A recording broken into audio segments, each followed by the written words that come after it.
الحمد لله الذي أنزل على عبده الكتاب ولم يجعل له عوجا قيما لينذر بأسا شديدا من لدنه ويبشر المؤمنين الذين يعملون الصالحات أن لهم أجرا حسنا ماكثين فيه أبدا وينذر الذين قالوا اتخذ الله ولدا ما لهم به من علم ولا لآبائهم كبرت كلمة تخرج من أفواههم إن يقولون إلا كذبا فلعلك باخع نفسك على آثارهم إن لم يؤمنوا بهذا الحديث أسفا إنا جعلنا ما على الأرض زينة لها لنبلوهم أيهم أحسن عملا وإنا لجاعلون ما عليها صعيدا جرزا أم حسبت أن أصحاب الكهف والرقيم كانوا من آياتنا عجبا إذ أوى الفتية إلى الكهف فقالوا ربنا آتنا من لدنك رحمة وهيئ لنا من أمرنا رشدا فضربنا على آذانهم في الكهف سنين عددا ثم بعثناهم لنعلم أي الحزبين أحصى لما لبثوا أمدا نحن نقص عليك نبأهم بالحق إنهم فتية آمنوا بربهم وزدناهم هدى وربطنا على قلوبهم إذ قاموا فقالوا ربنا رب السماوات والأرض لن ندعو من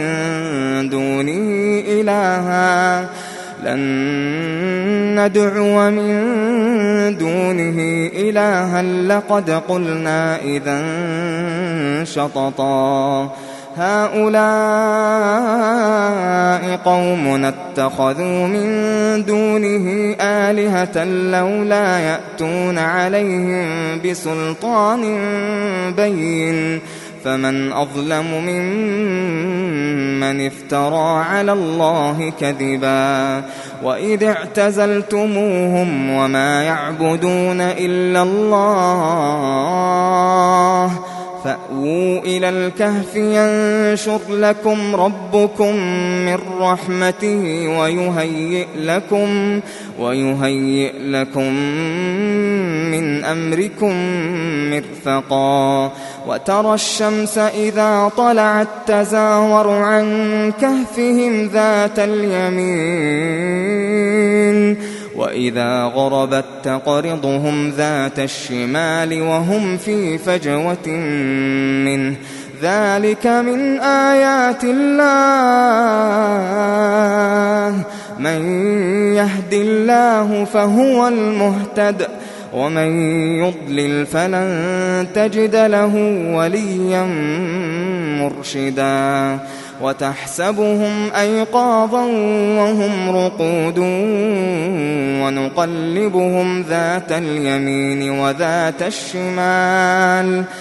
ونقلبهم ذات اليمين وذات الشمال وكلبهم باسط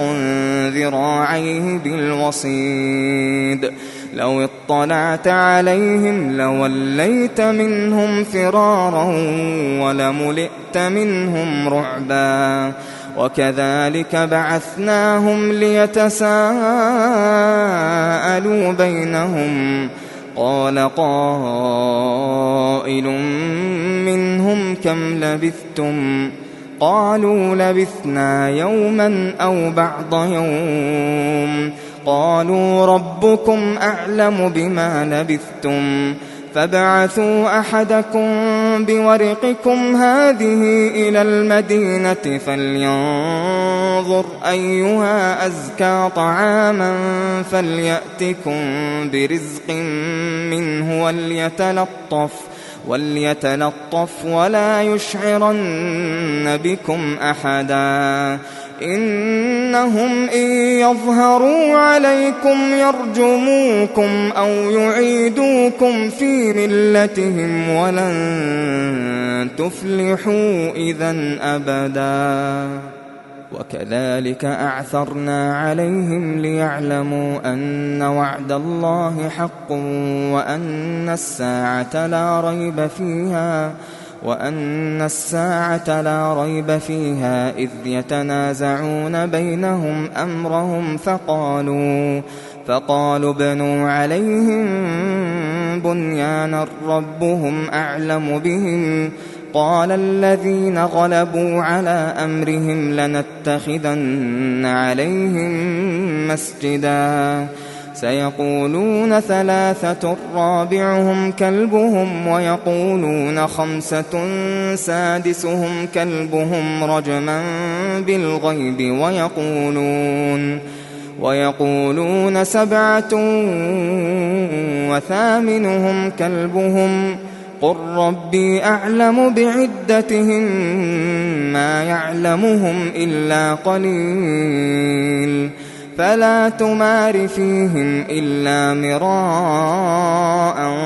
ظاهرا ولا تستفت فيهم منهم أحدا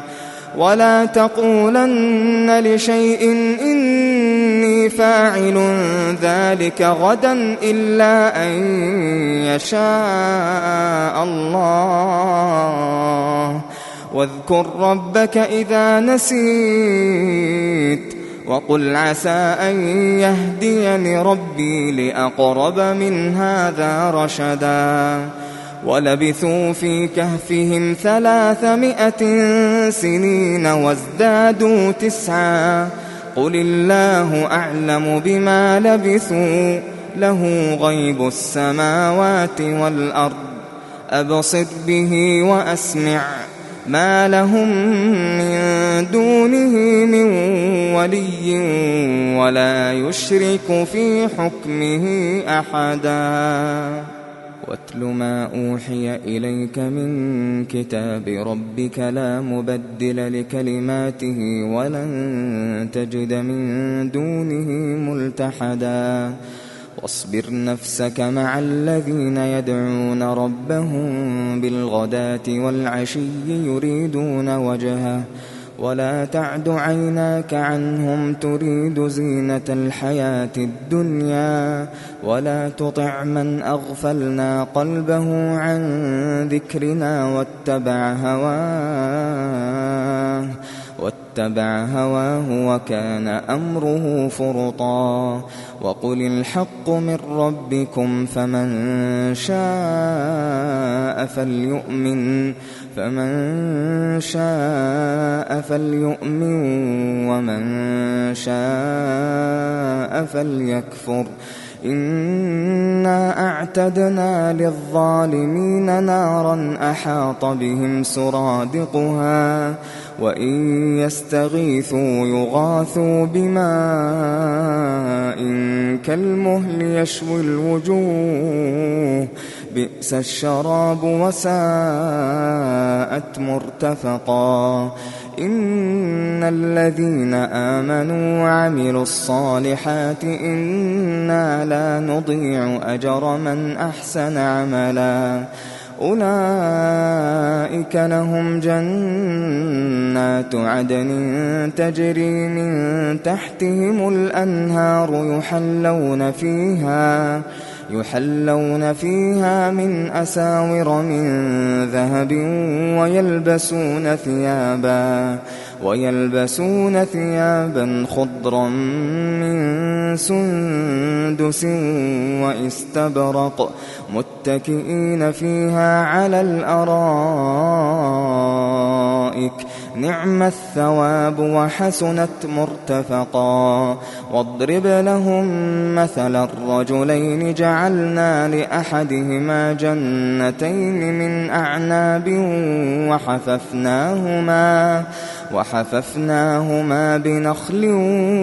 وجعلنا بينهما زرعا كلتا الجنتين آتت أكلها ولم تظلم منه شيئا وفجرنا خلالهما نهرا وكان له ثمر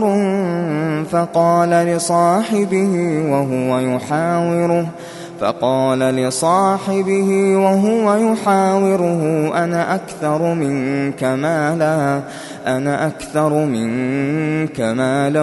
وأعز نفرا ودخل جنته وهو ظالم لنفسه قال ما أظن أن تبيد هذه أبدا وما أظن الساعة قائمة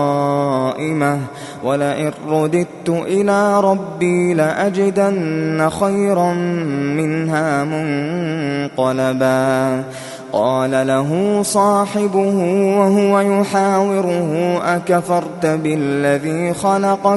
أكفرت بالذي خلقك من تراب ثم من نطفة ثم سواك رجلا لكن هو الله ربي ولا أشرك بربي أحدا ولولا إذ دخلت جنتك قلت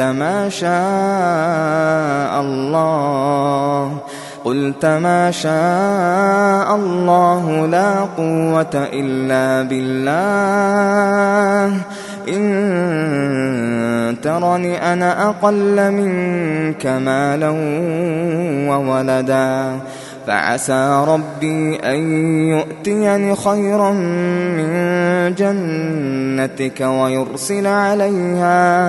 ويرسل عليها حسبانا من السماء فتصبح صعيدا زلقا أو يصبح ماؤها غورا فلن تستطيع له طلبا وأحيط بثمره فأصبح يقلب كفيه على ما أنفق فيها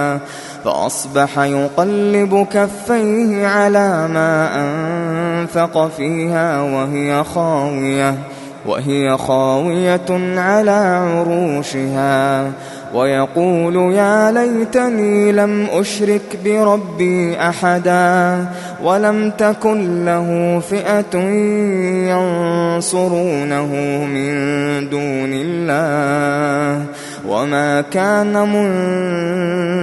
منتصرا هنالك الولاية لله الحق هو خير ثوابا وخير عقبا واضرب لهم مثل الحياة الدنيا كماء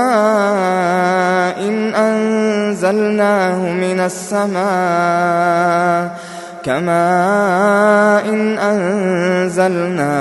السماء فاختلط به نبات الأرض فأصبح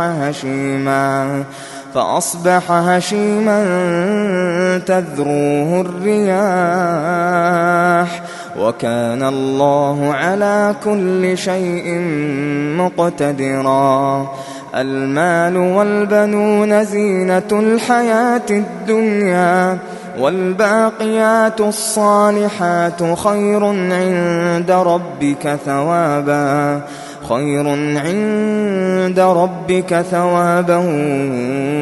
وخير أملا ويوم نسير الجبال وترى الأرض بارزة وحشرناهم فلم نغادر منهم أحدا وعرضوا على ربك صفا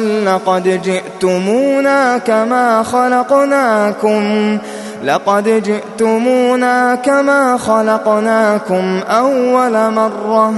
بل زعمتم أن لن نجعل لكم موعدا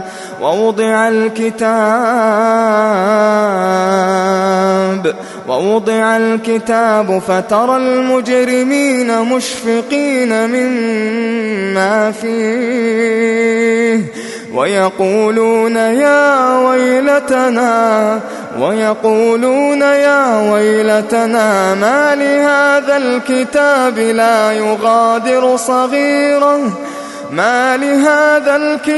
لا يغادر صغيرة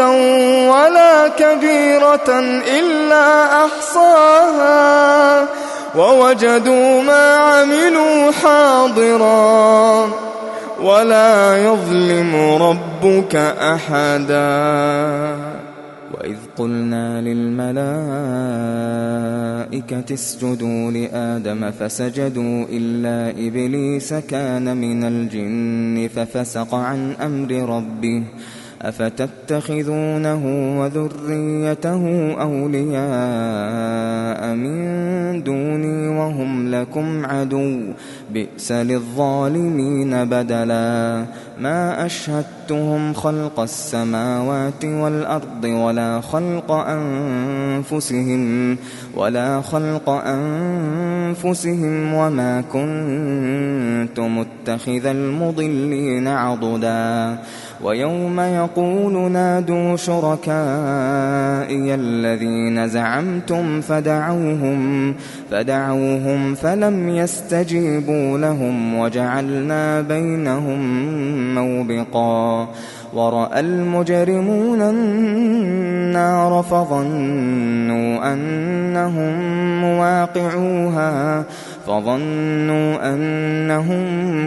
مواقعوها ولم يجدوا عنها مصرفا. ولقد صرفنا في هذا القرآن للناس من كل مثل وكان الإنسان أكثر شيء جدلا. وما منع الناس أن يؤمنوا إذ جاءهم الهدى ويستغفروا ربهم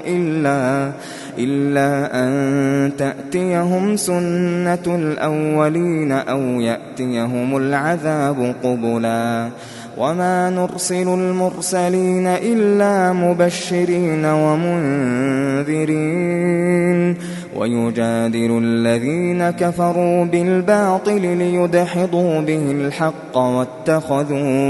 واتخذوا آياتي وما أنذروا هزوا. ومن أظلم ممن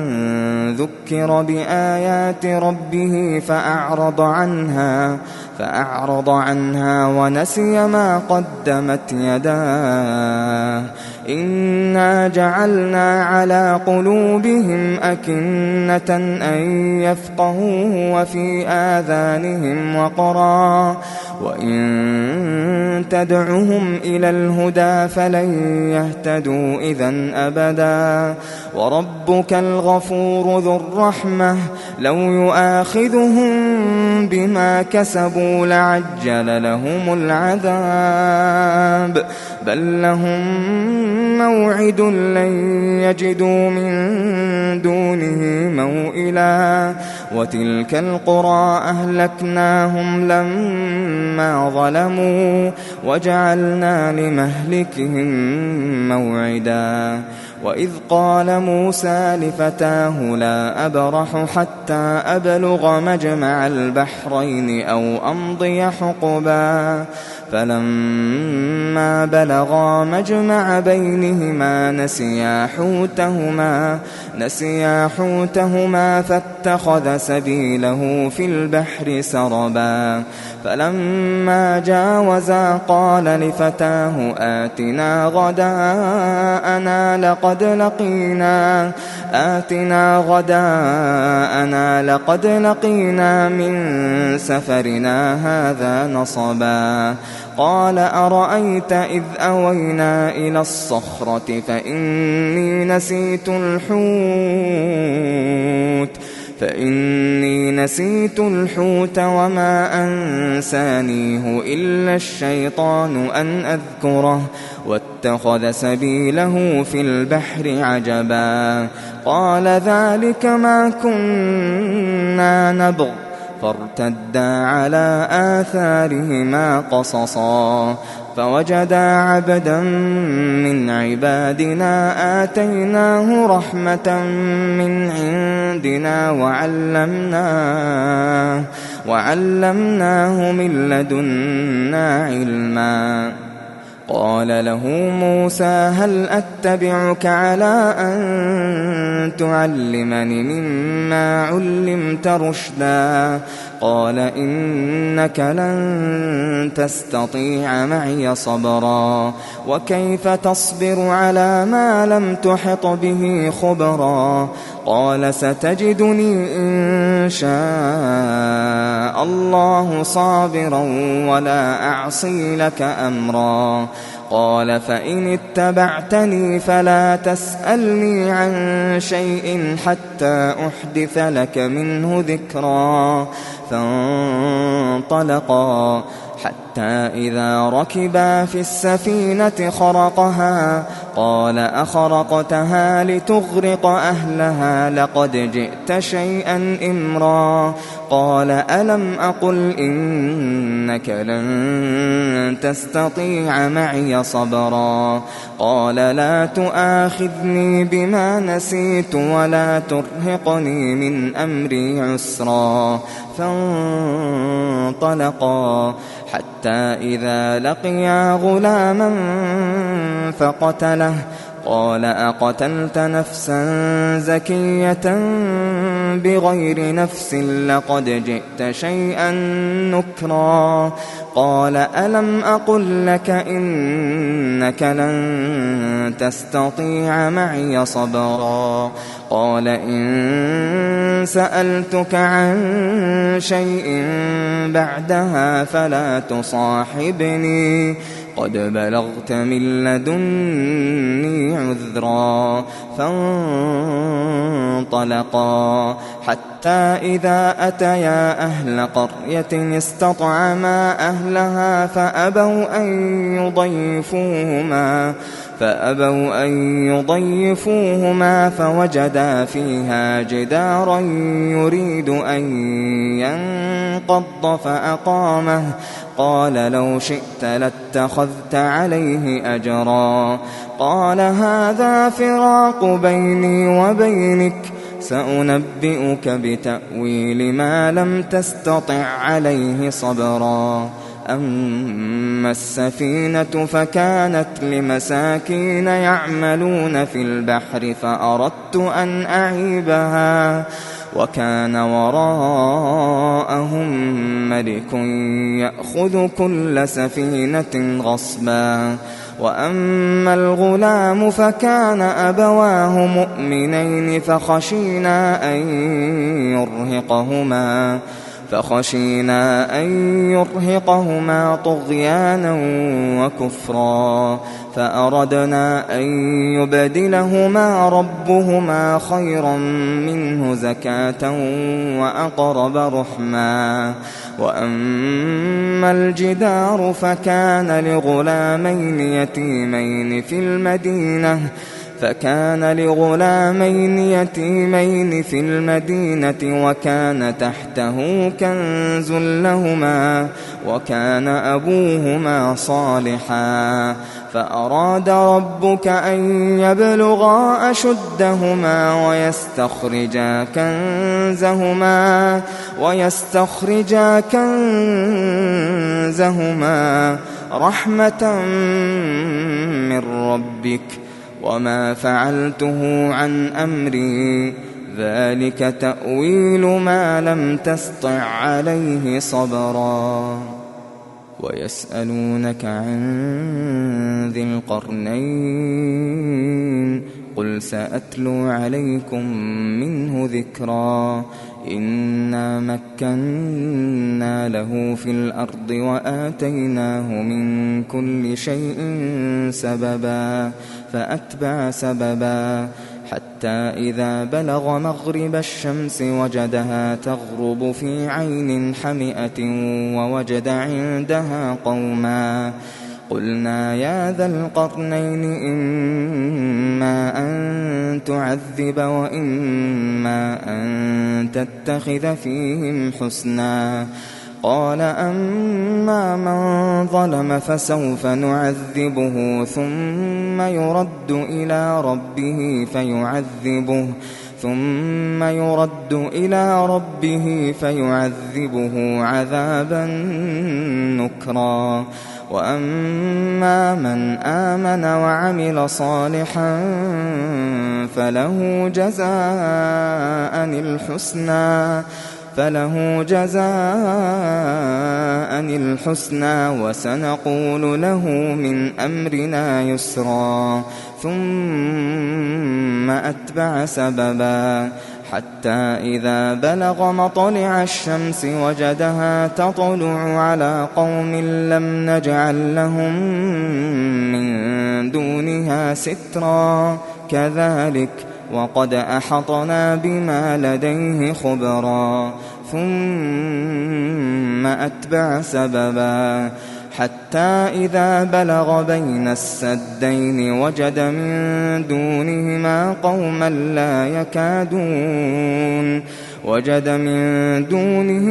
قوما لا يكادون يفقهون قولا قالوا يا ذا القرنين إن يأجوج ومأجوج مفسدون في الأرض فهل نجعل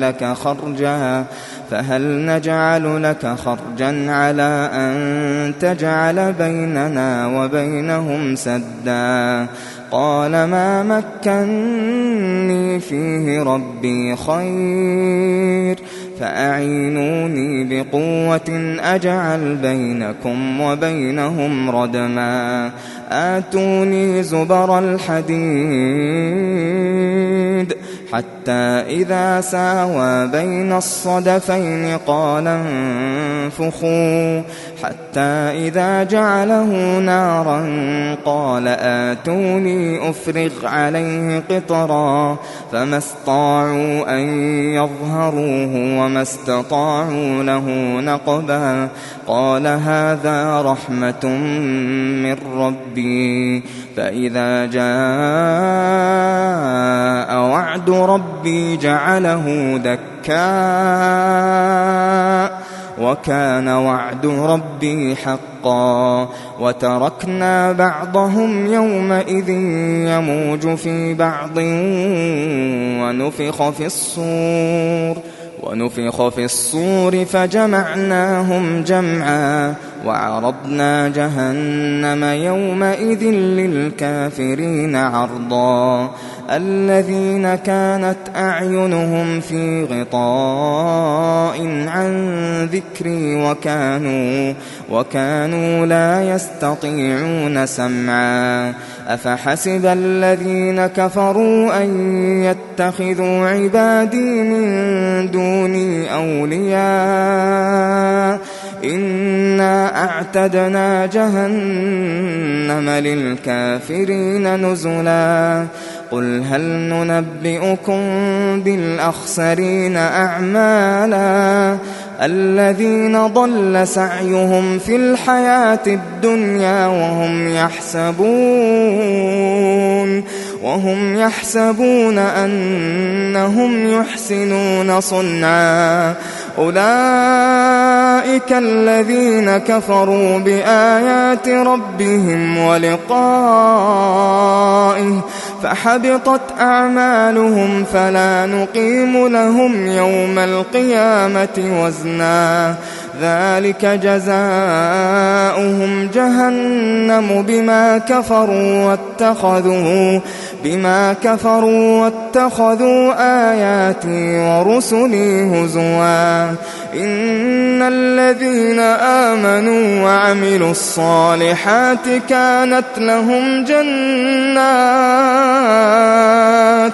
كانت لهم جنات الفردوس نزلا خالدين فيها لا يبغون عنها حولا قل لو كان البحر مدادا لكلمات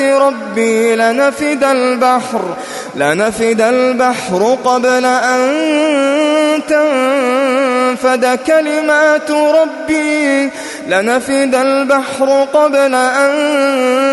تنفد كلمات ربي ولو جئنا بمثله مددا قل إنما أنا بشر مثلكم يوحى إلي أنما إلهكم إله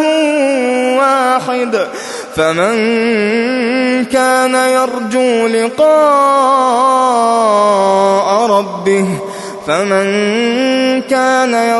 لقاء ربه فليعمل عملا صالحا